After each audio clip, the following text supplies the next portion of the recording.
Hello and welcome to another episode of Study Session for the AP Calculus BC exam. So in this episode we will be covering continuities and first, so a function is continuous if its domain is all real numbers, so all real numbers, and an example of a continuous function would just be y equals x because the domain, there's a y value for any given x value.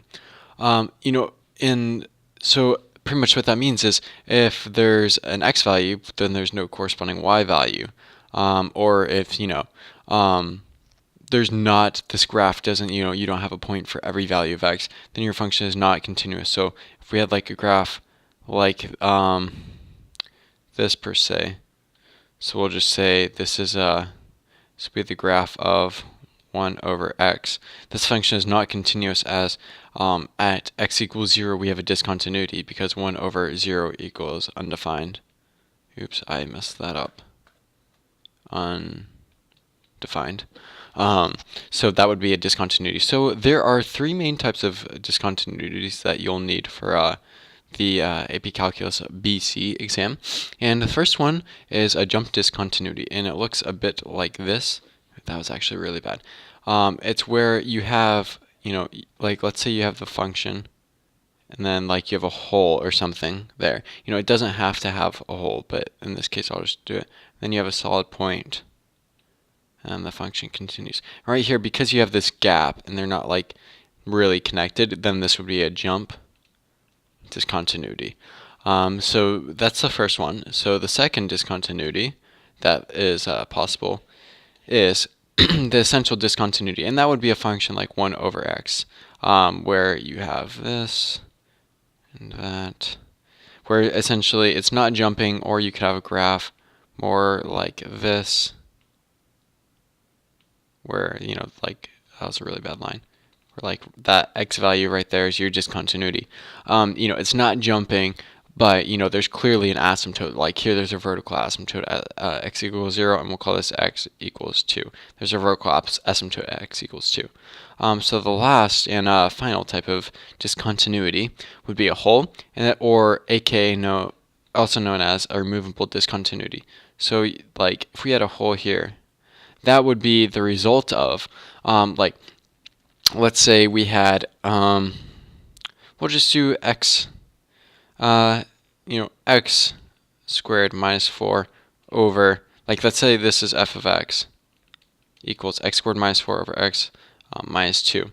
We have a removable discontinuity at x equals 2 because we can factor this out into x plus 2 times x minus 2, and then these can cancel out, and then you'll just be ended up, this isn't this function, this isn't the graph of that function f of x, but that's just a particular example. So removable discontinuity or will create a hole like this on the function, and it's removable if you can simplify the expression so that that discontinuity no longer exists, because previously at x equals positive 2 you'd have you actually would end up with 0 over 0, but you can't have something divided by 0, so that's why that's a discontinuity. So now we will go into some practice problems. So the first one involves a piecewise function for, I'll go ahead and write this out. So f of x equals, okay, so x plus 7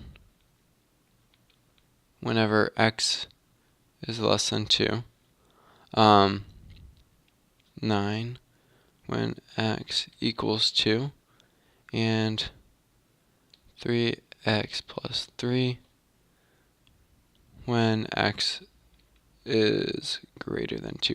Okay, so a function is continuous if f of, your point C, we'll call it point C, exists,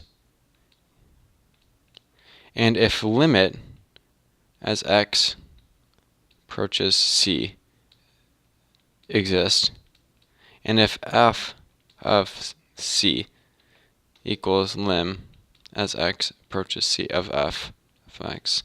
So this pretty much says at any given point the function is continuous if f of that given point exists, if the limit as x approaches that given point exists, and if the function of that given point equals the limit as x approaches that given point of f of x.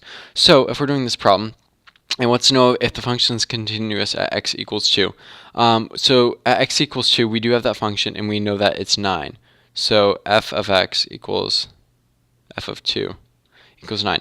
Okay, so here we have x is less than 2 and x is greater than 2, and we want to find out if the limit as x approaches 2 exists. So we have to do a right hand and left hand limits. So this, x is less than 2, that'd be our left hand limit. So the lim as x approaches 2 negative of x plus 7 equals, so as x is approaching 2 from the left hand side, so a number infinitely close to 2 but smaller, this will equal 9. And the right hand limit, x approaches 2 positive, is 3x plus 3 equals, so as x is infinitely close to 2 but slightly larger, that would be 3 times 2. We can use direct substitution, so 3 times 2, which is 6, plus 3 equals 9.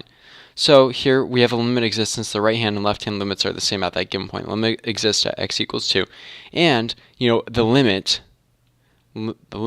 as x approaches 2 equals 9 of, this should be f of x,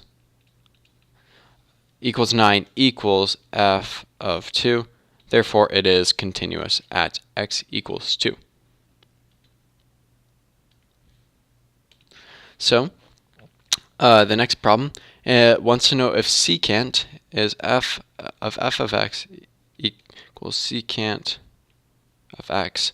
It wants to know if it's continuous everywhere. So secant is 1 over cosine. And if we remember our unit circle, so we're looking for any discontinuities, and you'll typically have a discontinuity. That's a really bad circle whenever something, so like any given value, I'll just call it a, is divided by 0. So you have whenever you have your graph, we already know that at pi halves and 3 pi halves, every interval of pi halves plus another pi will give you a discontinuity, since it's 0 cosine the x value is 0, so you end up with 1 over 0. So it is not continuous everywhere.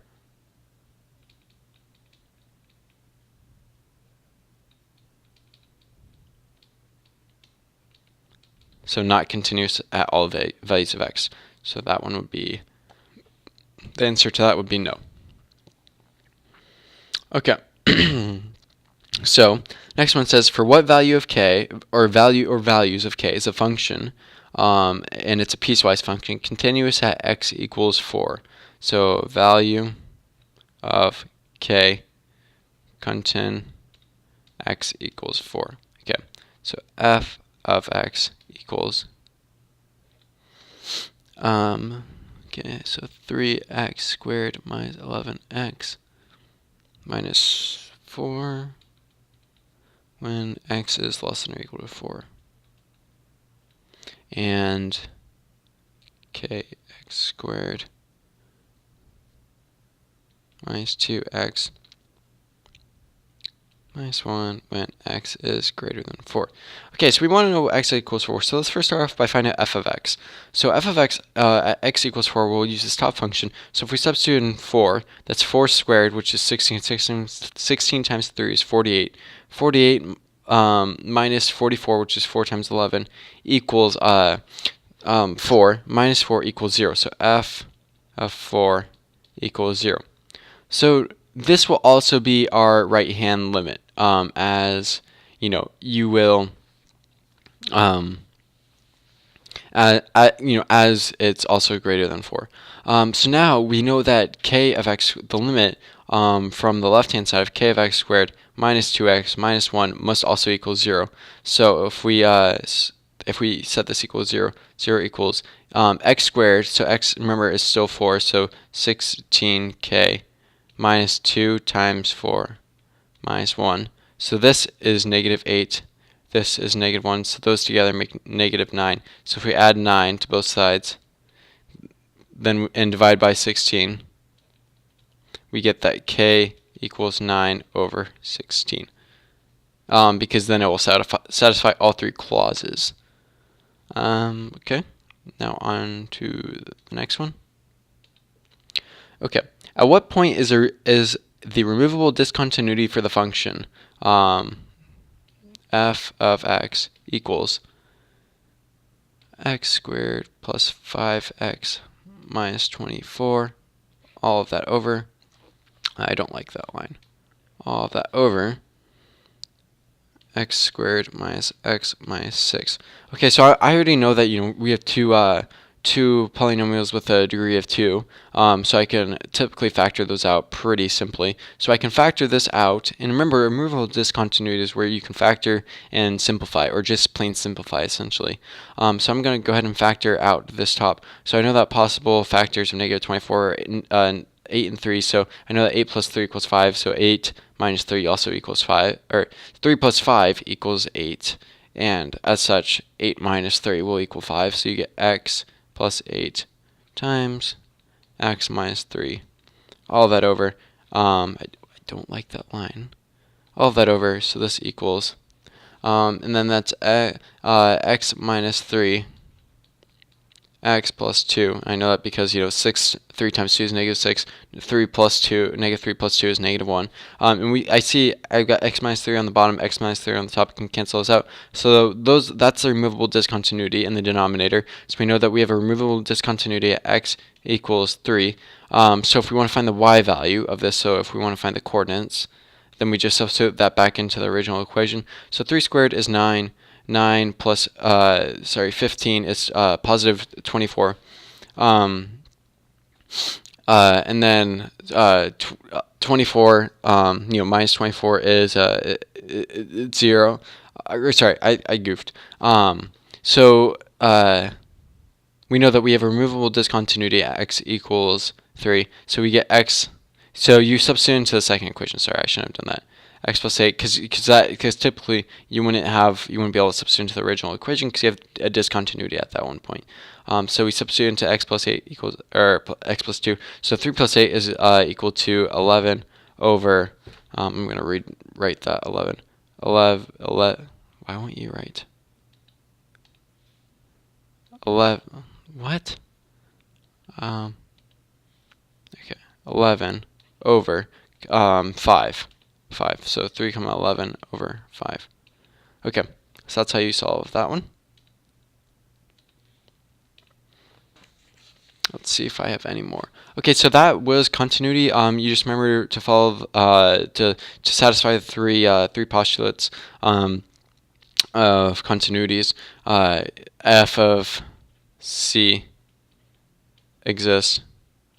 Limit x approaches c of f of x exists. Lim x approaches c of f of x equals f of c. And then you have your 3 types, so removable. You have your jump. And then you have, what do you call it? You have your essential. And these are your types of discontinuities.